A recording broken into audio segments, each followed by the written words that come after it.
jalqabna afaanuma keenyaan gaggabne dubbifna afaanuma keenyaan. Hello, assalamu alaikum wa rahmatullahi wa barakatuh. Akkam jirtan baga nagaya walitti deebini an Abdullah Siraj. Barmoonni keenya har'aa kan irratti xiyyeeffatu hiikkaa jechoota afaan Oromooti. Yeroo dabre kan waliin ilaalle seerluga afaan Oromooti. Keessaa gareewwan jechoota. Gareewwan jechoota bakka shanitti qoodamu akkasuma dameedhaan hundi isaaniitii qoodamanii galumsa isaaniitiin itti fayyadamuu yaaluu kenna ni yaadatama. Garuu mata dureessan xumurree hin qabnu. Keessi isaa baay'ee guddaadha. Waan ta'eef har'a jidduudhaan hiikkaa jechoota afaan Oromoo kutaa 8ffaa isiniif dhiyeesse. Hordoftoota kiyya, hiikkaan jechoota afaan Oromoodhaa baay'ee guddaadha. Kanaan duras irraa dubbannee jirra. Ammas irraa dubbachuuf teenya. Fundurattis irraa dubbachuudhaaf karoora qabna, sagantaa qabna. Chaayinaalii keenya subscribe, comment, share akkasuma like gochuu hin dagatinaa. Maaliifi afaan keenya waliin guddifna. Abbaan afaanii afaan isaa ni guddisa, ni kabaja.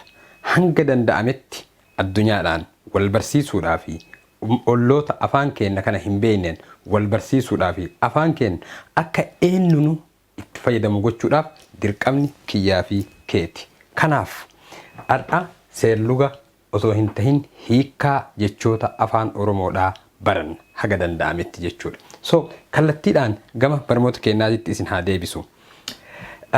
Jalqabni isaa boortaa. Boortaa jechuun humna qabaniin nama hacuucanii uf jalatti qabuu jechuudha. Boortaa jechuun. Okay? Kan itti aanu borborii. Borborii. Borborii jechuun biyyee diimaa fi gurraacha makaa. Naannoo keenyatti hedduminaan hin argamu. Naannoon keenya biyyee gurraacha gabbataa qofaadha.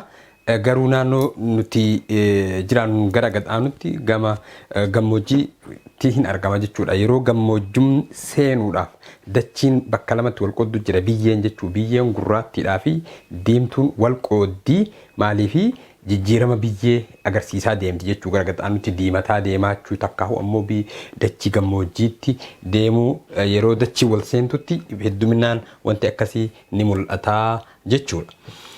So kan itti aanu borqaawuu. Borqaawuu hedduminaan nu biratti wanti akkanaa kun hin dubbatama. Borqaawuu jechuun lafti dulloomu. Fakkeenyaaf amma lafti yeroo baay'ee wanti kun naannoo warra qotee bulaa biratti wanti akkana baay'inaan warra qotee bulaatu itti fayyadamaa jechuudha. Nooma warra qotee bultoota so santu itti fayyadaman lafa yeroo dheeraaf qotanii midhaan irraa galchanii yeroo dheeraadhaan jechuu dulloomtee yookaan ammoo tiyyuu dadhabdeetiin jette lafa akka isaniin maal jedhaniin jechuudha. Borqaawuu takkaahu lafti dulloomu yookaan dadhabuu agarsiisaa jechuudha. Gaaf kana maal jedhanii borqooytee jedhaniini jechuudha. So kan itti aanu bocho. Bocho. Bocho jechuun bal'aa, something very wide. Bal'aa wanta bal'aa tahe jechuudha. Bocho jechuun wanta bal'aa tahee jechuudha. I got space over here and I have for you other new words as take kanatti illee jechuudha. So innis botee. Botee. Botee jechuun maal jechuudha? Dooluu. As take kanatti botee jedhaniini. Botee jechuun dooluu. Botee. Dooluu. Maal jedha Oromoon makmaayisa isaa keessatti harka hanna barate dooluu socho'aa jedhani kanatti fakkaate. Yaa harka hanna barate dooluu socho'aa jedhanatti fakkaate. Dooluu jechuun yaa waan akkas citeetiin gabaabbatee dooluu akkasiin. So bocho jechuun bal'aadha jennee jirra. Inni kan itti aanu bujuksuu. Bujuksuu. Maal jechuun bujuksuu jechuun? Bujuksuu jechuun ilkaan fuulduraa kanaan ciffachuu bujuqsu ilkaan fuulduraatiin ciffachuu most of time namoonni manguddoonni ilkaan duyda duubaa kuni dhume takkaahu ammotiyyuu ilkaan a'oo kuni dhume ilkaan fuulduraa kana qofatti dhimma bahu so ilkaan saniin bujuqsanii takkaahu ammoo ilkaan sanii ciffatanii takkaahu ammoo ilkaan sanii muratuu jechuudha. Bujuqsu jechuun ilkaan sanii itti fayyadamu jechuudha. Ilkaan fuulduraa kanatti dhimma bahuu jechuudha. So inni suni maal jedhama? Bujuqsuu jedhama jechuudha. Kan itti aanu bukurii miti. Bukurii here qubee jabaataadha. Bukurii jechuun midhaan dura facaasanii gahu. Fakkeenyaaf amma midhaan dura facaasanii gahuu akka naannoo dachii irratti illee hin hundaaya. Dachiin fakkeenyaaf amma dachiin oo'ituun midhaan daftee geessitu jira. Dachiin qabbanooyituun midhaan hin qabatti. Maaliif humna guutuu kennuufi barbaadi jechuudha. Oksijiinii guutuu waan bishaan waan akkasii maaliif waan qabbana qabduuf. So gaafa kana bukurii midhaan dura facaasan fakkeenyaaf akka garbuu boqqoolloo tokko boqqoolloo ji'a 3 jedhaniintu jira gaggabaabaadha dafee gaha. Ammas garbuunis baay'ee ariifataa jechuudha. So kan dura facaasaniitiin gahu saniin bukurii jedhaniini jechuudha. Gama biraatiin bukuriin ilmoo harreeti. Akkasumatti fakkaate. Bukurii jechuun ilmoo harree natti fakkaate garuu ispeelingiin isaa takkaahu ammotiyyuu qubeen isaa garaagarummaa qaba jechuudha. Sun akkamii bukuriin sun akka natti fakkaate bukurii asirratti garaagarummaa qaba natti fakkaate kun ammoo ilmoo harree natti fakkaate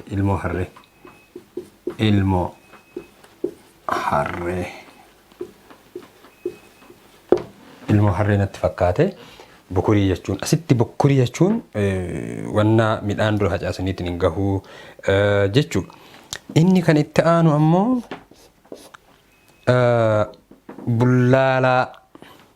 bullaalaa jechuun handarii.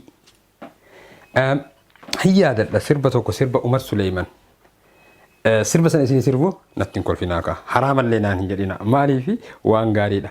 Handarii adiin shiririire sabbanni irraan gadiriire bofni waa beedhaa magariisa togonaa caalleen gama ciisa jedhe Umar Suleyman sirbe. Sirbaafillee sheeka jedhina malee. So bulaalaan kuni handariidha. Okay? So bullaalla hin jedhu astee kanatti laallama hin taatu. Gaafa laallama taate gosa bal'aa si harkaa seena. Gosa bal'aa Oromoo bullaalla. Amma gosti tiyya bullaallaadha. Bullaalla dachii guddaadha. Gosa guddaadha. So gaafa illii kana dabalteetiin hin jette hiikkaa san siin dhufu. Kanas yaadadhu. Fakkeenyaaf amma bullaalla yoo akka jettu tahee laan astee kanatti yoo dhufe bullaallaa. Gaafa san gosa si harkaa seenaa jechuudha. Bullaallaan ta'u. Bullaalaa handarii gugurdoodha. Handarii gugurdoodha. Fakkeenyaaf handariin naannoo keenyatti handarii babarruu gugurdoo takka jira. Isiisaniin bullaalaa jedhaniin jechuudha. Kan itti aanu asitti iddoon qabaafin barreessee isinii so maalidha? Bulleeyyuu jechuun walloluu yookaan ammootiyyuu waldhaanuu. Walloluu takkaahu ammootiyyuu waldhaanuu waltumuu. Akkee jechuudha. Gaafa tokko ammootiyyuu asitti qubeen takkitti ta'uu dandeetti.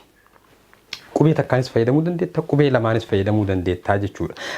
Hiika afaan Oromoo barreeffama afaan Oromoo keessatti yeroo tokko hiika tokkicha wannaa lamaan barreessuu dandeetta, dubbachiisaa lama dheeristee barreessuu dandeettaa, takkii ammootiyyuu gabaabsitee barreessuu hin dandeettaa jechuudha. Astee kanatti tokkos ta'uu hin danda'a.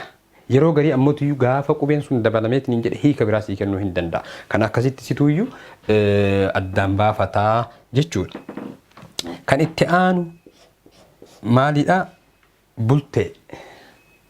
Bulteen akkaataa itti bulan. Bultee akkaataa itti bulan. Afaan Oromoo keessatti bulteen kun makmaa isa qaba. Akkasii miti? Makmaa isa qaba. Maal jedhanii makmaakanii? Ollaan bultee beekaa. Akki itti bule abbaatu beekaa jedhan. Maal jechuudha? Ollaan bultee beekaa akki itti bule abbaatu beeka. Fakkeenyaaf namni tokko faamilii isaatiin wal dhabbii qabata haa halkan walitti nyakkisuu, wal loluu, wal dhabuu, wal rakkisuu ammootiyyuu ollaan cinaa jiru wanta kana hin beeku gadi bahaniitumaan ganama wal arganii so maal jedhee Oromoon bar Oromoon kun aaqilaa bar Oromoon kun ati waan laafattee ilaalin ummata Oromoo jechuun jechi isaanii cirracha baay'ee akkuma Alii Birraatuu jedhee itti fayyadamni isaanii baay'ee beekumsi isaanii dheeraa ummatni akka ummata Oromoo hayyuun waa beeku hin jiru jechuu fageessee so jechi san maaliif jedhanirree ollaan bultee beekaa akka itti bule abbaatu beekaa. Rakkoo mana keessa jiru abbaa qofatu beeka. Ollaan yeroo gadi bahu inni bulema beeka. So san qofa iyyuu miti nama wal dhabbii qabaachuu danda'a. Wal dhabbii san isuma qofatu iyyuu beeka garuu ollaan yeroo inni ganama ka'eetiin hin jedhu inni bulee qofa harka. Akka itti bule garuu isatu iyyuu beekaa. Jedhan jechuu saniif Oromoo maal jettere bultee kana ollaan bultee beekaa. Akka itti bule abbaatu beeka jedhee Oromoo. So kan xumuraa maalidha? Bungulii. Bunguliin kun maa inni? Bungulii jechuun waan akka salphaatti ijatti mul'atu. Bungulii waan akka laafaatti ijatti mul'atu. Waan akka laafaatti ijatti mul'atu. Bungulii jennaan jechuudha. Kanaafuma bunguliin kun waan akkamii waan akka waan gurguddaa ati fagoodhaa ilaalteetiin hin argitu. Ka ija kan keetitti sitti dhiphatee sin rakkifne. Isa saniin bungulii jedhaniini jechuudha. So barmoonni keenya har'aa kutaa 8ffaa hiikkaa jechoota afaan Oromooti. Yeroo itti aanutti barmoota gosa biraatiin hanga walitti deebinutti nagayaan naa jiraadha.